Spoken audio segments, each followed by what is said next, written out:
Hello, my name is Rich Howard, owner of Architectural Builder Supply. This video is to bring you a closer look at the PBB, their part number 4B81, 5x4.5, 652 NRP Torx.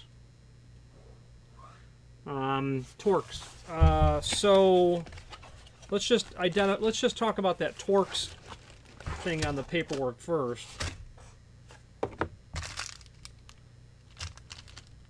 Yeah, they're pin Torx. So I did not ask for Torx. My part number says TMS, which is template machine screws. So, yeah, I mean, the Torx won't be a problem. Actually, this project is for, if you think about the company whose name, the company name is actually synonymous with picking up cash, putting it into a very protected vehicle and driving it somewhere else. It's for one of their facilities, so having pin Torx, I'm sure is not going to be a disadvantage. Okay, so TMS stands for template machine screw, but let's move forward with this video. So on this hinge, what we have here is what this hinge is from PBB is just in summary, it's a heavyweight steel-based 5-knuckle ball-bearing hinge that's 5-inch tall, 4.5-inch wide. It's non-removable pin. It's template pattern. It's full mortise, and it has Torx screws with it. Okay. So now let's just take a visual gander at the item first. Nice quality hinge. PBB does one thing. They make hinges. That's what they do. They have a facility. Their main facility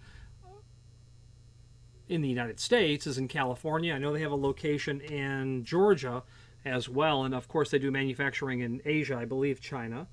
Actually, I'm quite sure of it.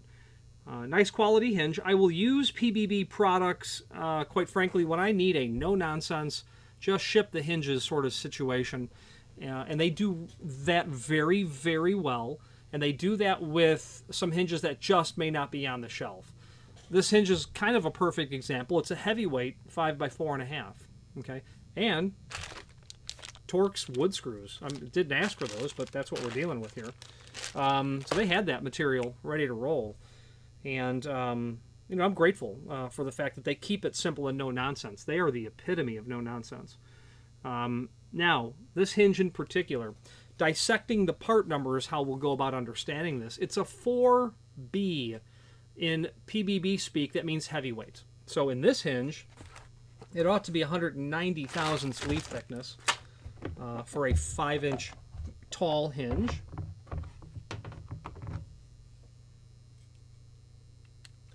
My caliper, wow, point.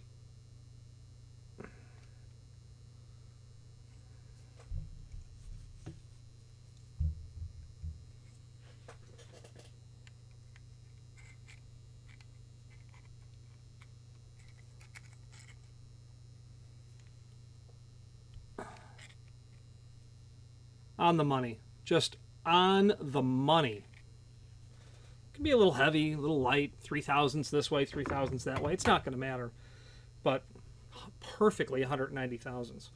If it was just a BB81, it would be standard weight. A 4B, a BB would be standard weight, a 4B would be heavyweight.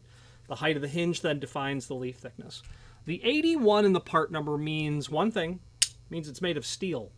If you turn that into a 51, it's going to be made of stainless steel. If you turn that into a 21, it would be a brass or a bronze base material. This client, you know, wasn't looking to spend the money of a stainless base hinge, even though it's an exterior door, so steel it is. Moving through the part number, we have 5-inch. Now, that's a reference to the height of the hinge, obviously. Then the width is 4.5 inch. So why do we have a 5x4.5? Why not just a 5x5? Well, because a 5x4.5 is a better choice for this application, is just the answer to that question. You have to be mindful that the height is always the first dimension on a hinge. Unlike doors, which width is the first dimension, hinges, kick plates, the height is the first dimension.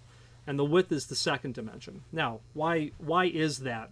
Well, let's talk about that. What we were saying about the height being the first dimension, the way I think of it is, which of the two dimensions is more important than the other? They're both obviously very important, but if you were going to say, well, tell me the dimension that I need to know first. Don't tell me it's 4.5 wide. Okay, that doesn't necessarily give me an idea of the thickness of the door, the type of the door, the height of the door, etc. But knowing that it's 5-inch tall immediately tells me, okay, here's what I'm expecting in my head. Maybe an unusually thick door, maybe a wide door, maybe a door that is heavier. So I just think that in relationship to a door, do you want to know it's 6'8", 7'08", or 8'0" first? Not really. How wide's the door? Okay, it's a 3-foot door. Great. Okay, that's great. How tall do you want it now?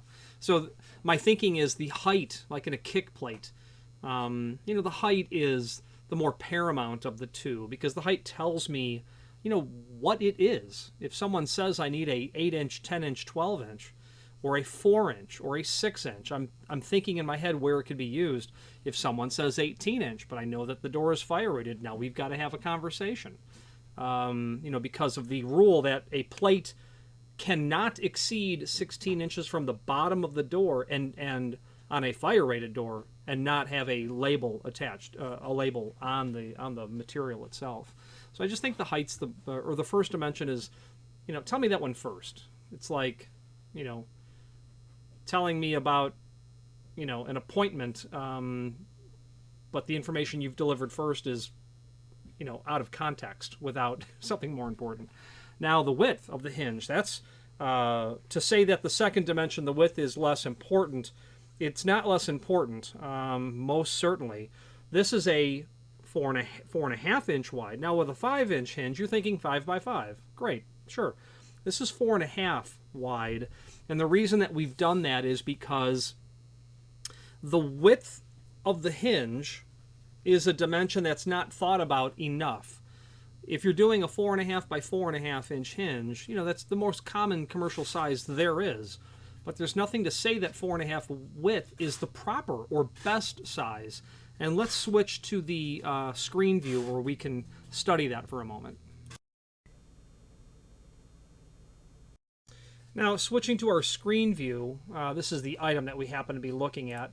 The manufacturer's link is there, but what I would like to do is to talk about how that width is going to be different.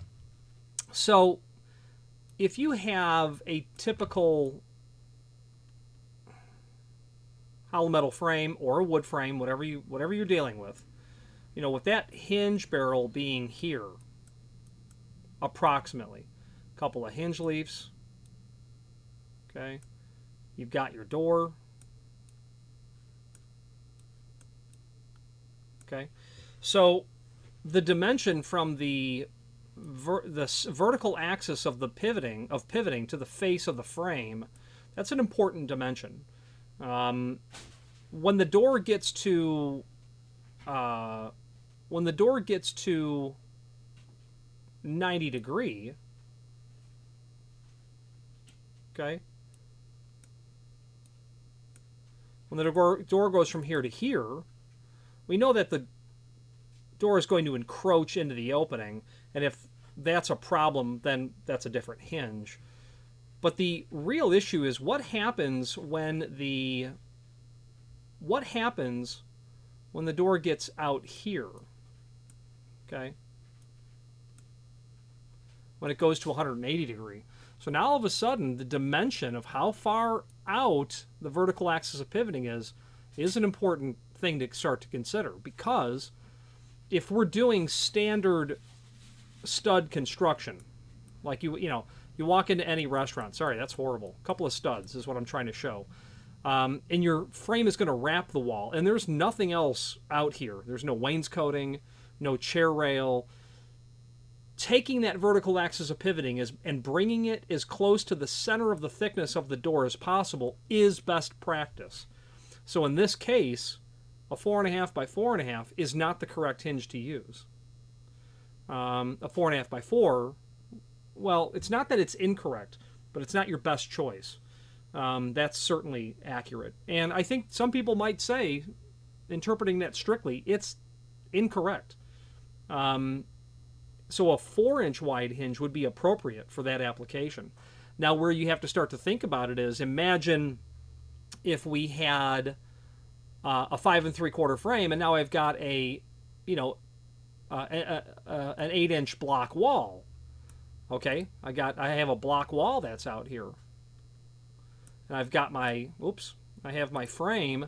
Now I need to think about, what is that dimension? Is it far enough out if I need to go to 180 degrees to get that door out and around here? So calculating that dimension is important. For this application, for this client, they had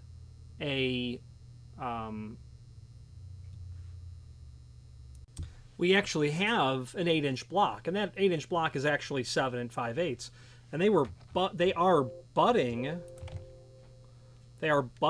the frame to the edge of the wall. Okay, they're centering it on the opening and butting it to the edge of the wall. So I knew that I had to calculate that distance, because it's possible that the closer could be templated to 180 degree. I don't know how they'll do it, but making sure that the door would not get out open here and hit that outside corner, of course, was important, because it would be a conflict.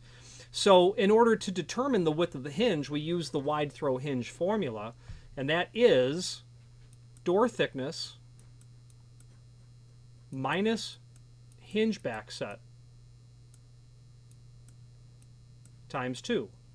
So door thickness is 1.75. Hinge back set is 1/4 inch. 1.75 minus 1/4 is 1.5 inches, times 2 is 3 inch. Okay, so the next part of the formula is you add to that your clearance, and the clearance is this dimension, and I calculated it to be 15/16. Then you have to add your inset, so plus 15/16 plus your inset, which is basically 3/32 of an inch. But the point of the matter is that put me over 4 inch. And the rule is you use the next largest size, which would be 4.5 inch. Now, a 4-inch wide hinge probably would have worked, anyway. But the fact, because we are literally talking a 32nd of an inch. So realistically, a 4-inch hinge would have worked. They don't stock a 5 by 4, so a 5 by 4.5 is going to work just fine for our application. The math tells us 4.5 inch. So again, it is door thickness minus your back set times 2, plus your clearance plus your inset. Go to the next largest size. That's how you do that. So that's how I came up with a 4.5 inch wide hinge on this application. Okay, and it worked out really well for us. Now, why are we choosing this heavyweight hinge? Let's switch back to the camera view.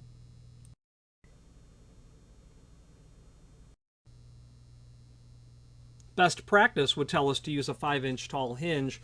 When you have doors that are 3'6" and wider, I like to use them when the doors are wider than 3 foot.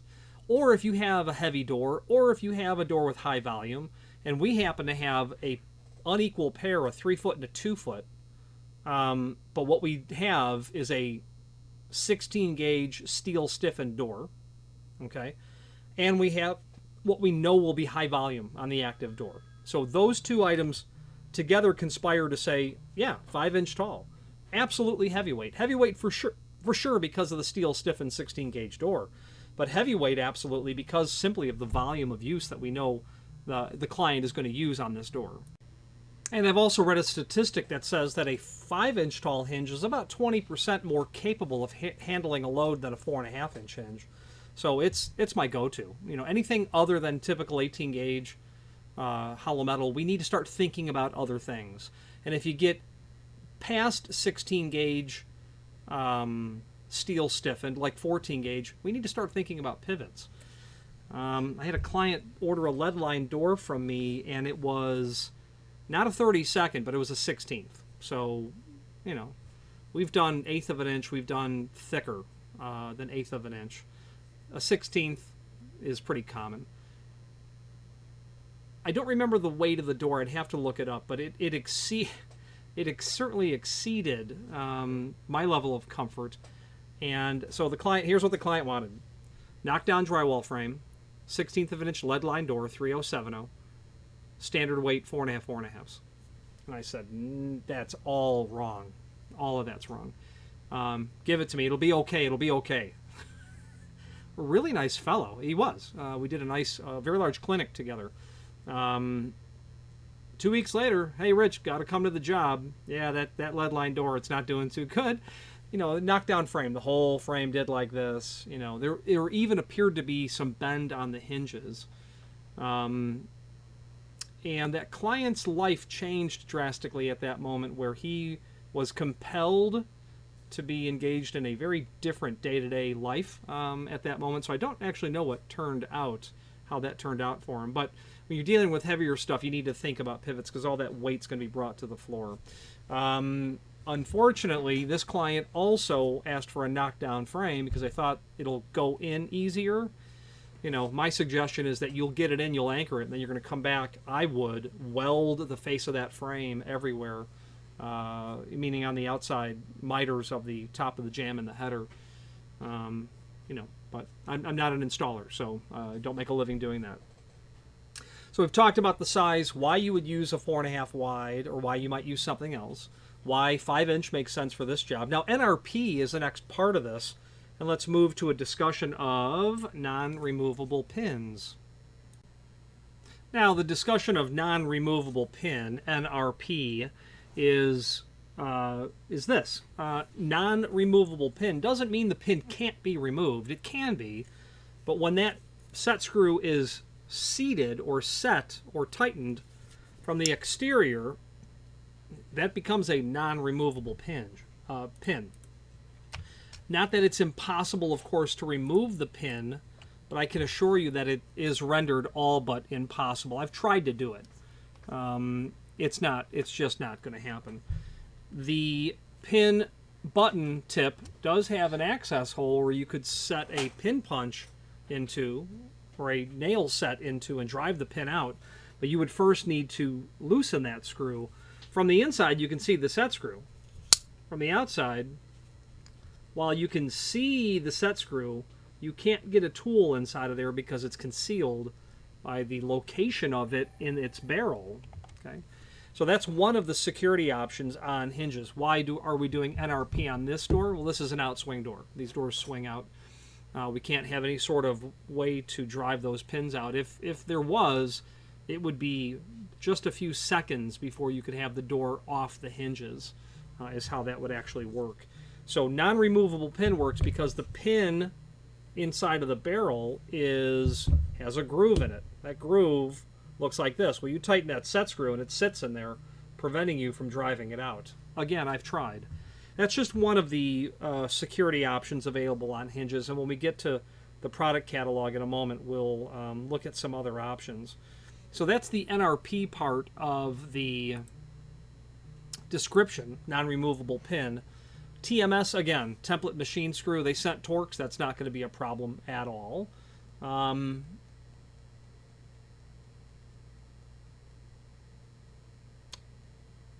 Yeah, I'm probably I'm probably going to send a bit insert driver for whoever has to put that in. They probably are not expecting that. Then 652, that means three things. It means it's made of steel. The 81 in the part number means made of steel. It means that it is satin chrome plated. That's the other part of this. The third, lastly, it has a lacquer on it. It has a bit of a sheen on it, and that's just to protect the finish. Now, you'll notice that I showed you the back of the hinge. One thing that PBB will always, in a sales and marketing, their outside rep is always going to tell you they're the only company who finishes the back side of their hinge. And while PBB would certainly immediately recognize, well, you know, no one's going to ever see it, it's a point of pride for them. It feels that it separates their product from other people, and I would certainly not discount that. You know, it's a piece of finished hardware. Finish hardware in the sense that when you are finishing the project with builder's hardware, you're finishing the project with finish hardware, not from Scandinavia. But it is to be a finished product, you know, not to be half finished. And PBB does an exceptional job at making that look right on the backside, you know, is the bottom line. And why is that important? Yeah, maybe it's not, but I would want my hinge to be finished on the backside. A steel-based hinge, certainly. I would want the plating to be on the backside. I would want the finishing to be, the lacquer to be on the backside as well. You know, I'm buying this hinge. I'm expecting it's going to work not months or years, but decades, and there's no reason that it won't. I want the backside of that to be finished. This hinge could be literally hanging in that opening 40 years from now, and I don't want any buildup of moisture on the back for that at all.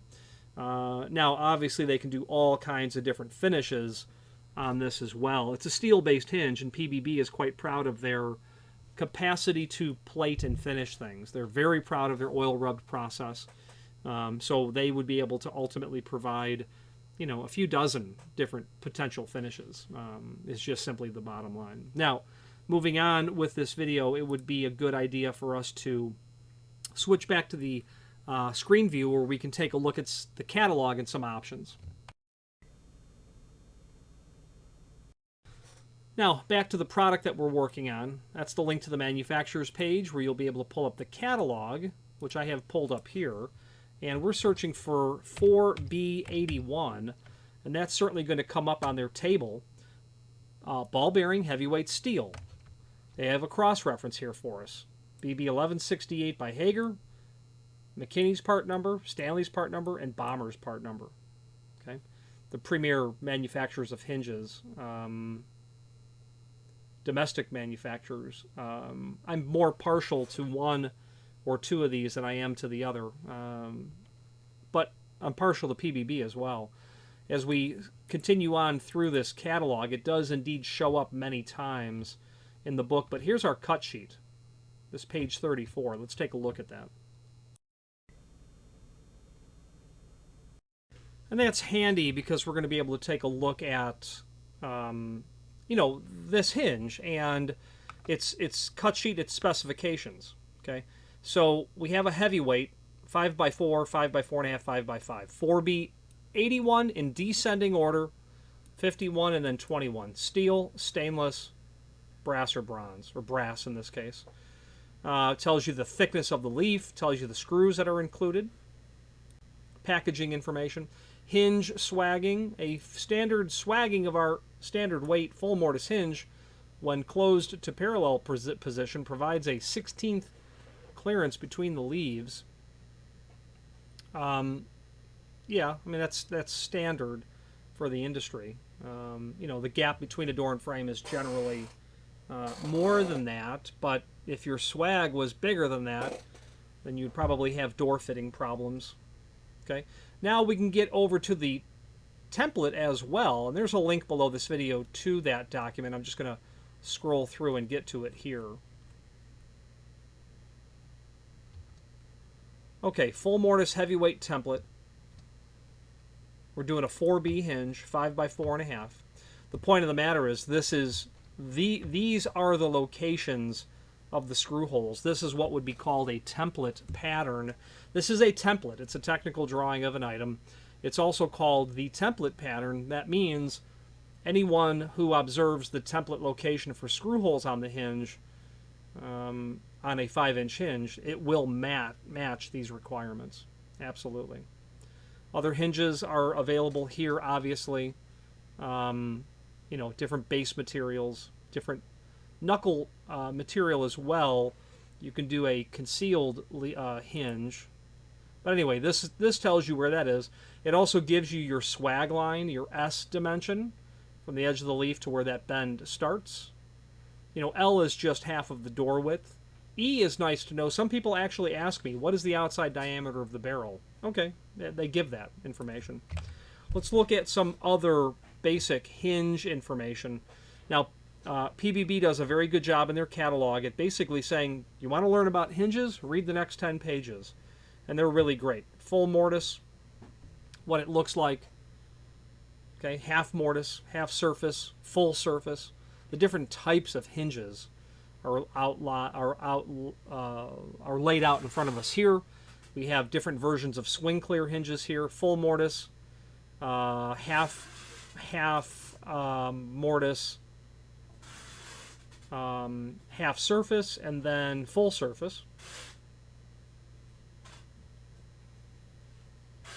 Usage in terms of daily usage,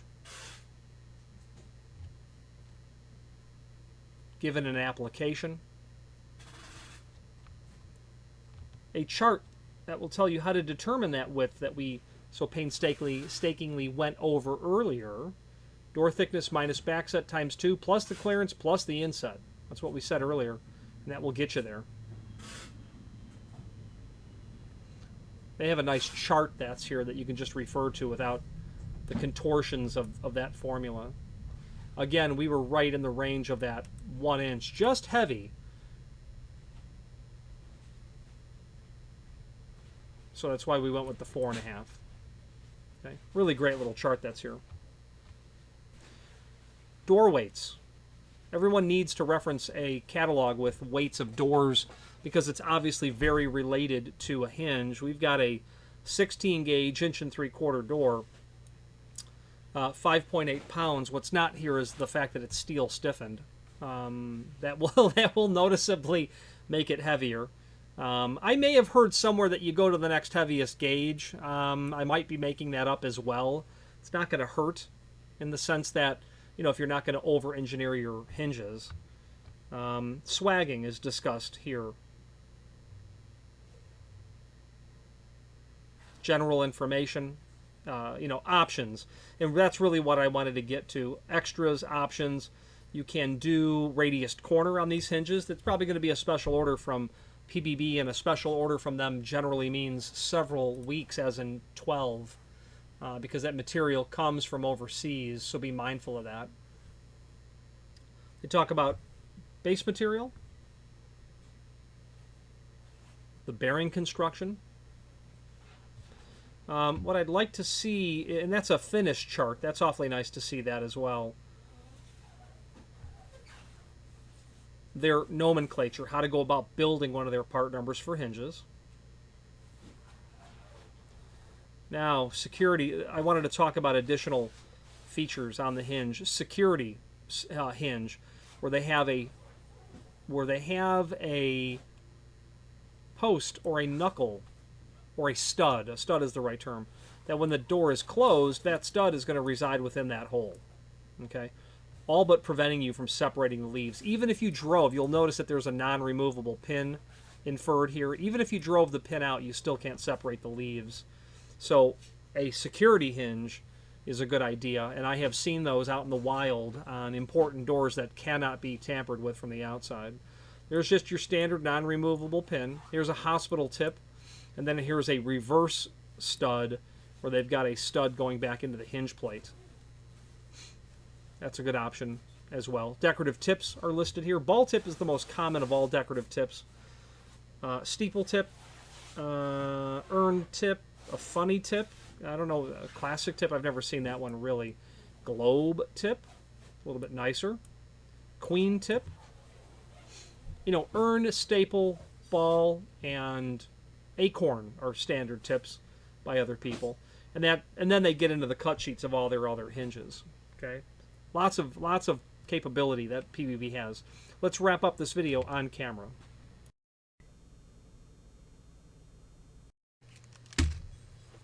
Again, in conclusion, a good quality company with very good quality people behind them. When I say simple and no nonsense, you call them, you're off the phone in 30 seconds with an answer. In 99% of the instances. You send them an order within 48 hours, you generally have a tracking number. Just no nonsense. You know, I think what PBB realizes is that you know they're while they're certainly, in my opinion, selling a very good product. They absolutely are. What they're really selling, though, because you can buy a hinge from anyone. Would you not agree? You could buy a hinge from anyone. What they're really selling, however, is the service. Simple, no nonsense. A hinge is a hinge is a hinge. A lot of people will say that, except hinge manufacturers. They will that, and it's not. Manufacturing hinges is actually quite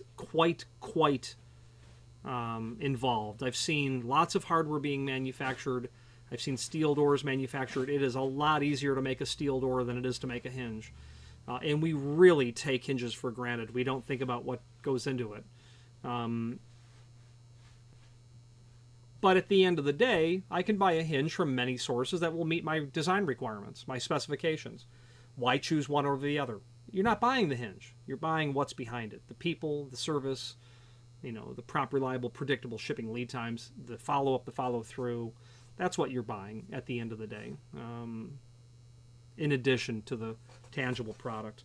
If you have any questions on the PBB 4B81, 5x4.5, 2060 or 652, heavyweight hinge with those torque screws. This client is not doing wood at all, so I'm going to pull the wood screws out.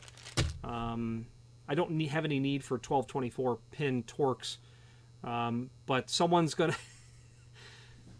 to call and say, what do I use this for? Or they're going to actually run that in there. Well, the door came loose. Why is that? I don't know. These screws look awfully long. How long? They're over an inch. Okay, you got a metal door and frame. You've used the wrong screw. So you just eliminate the possibility of things going wrong by sending it to the job correctly as much as possible. Any questions on this PBB hinge or any other PBB product, please feel free to reach out to us. And thank you.